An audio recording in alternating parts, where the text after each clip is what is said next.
I went to Iran in 1988. The Islamic Republic invited a lot of Muslims to the Islamic Republic, so that they could go back, go and see what the Islamic Revolution was all about. We visited a lot of different places, Mashhad, Qum, but this trip also included a visit with Imam Khomeini in his compound called Jamaran.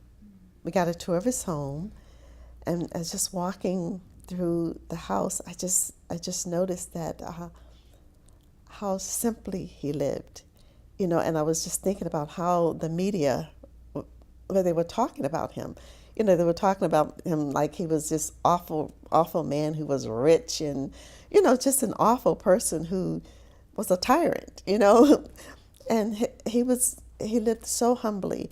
Like we went through I guess him and his wife's room, and I noticed like there was a light fixture hanging, and it was broken.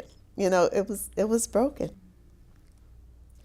We were led into a hall, and we were all sitting down, and there were hundreds of people in the Imam's compound. We were all just sitting, and the Imam came on this raised landing, he and his son, and I guess a couple of other people. And the intensity of the feeling that one got in his presence, one would have to know, even if one was an atheist, they would have to know this was a person from Allah Ta'ala, because the feeling, just being in his presence, was a feeling that you had never experienced in your life. I experienced it a little, but not to that extent when I first became Muslim.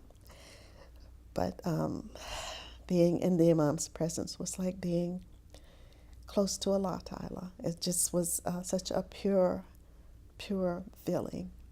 It's one that you just don't want to leave. I wish he could have adopted me. but it just was a very pure feeling. And from that, being in his presence, I'm not a poet, and I don't know what I did with the poems. I was inspired to write some poems. There were people there and there's one particular sister who was very, very quiet. She's just very, very quiet. She was my travel mate, and she jumped up and says, "Labaik el Imam, Labaik." She just was so overwhelmed.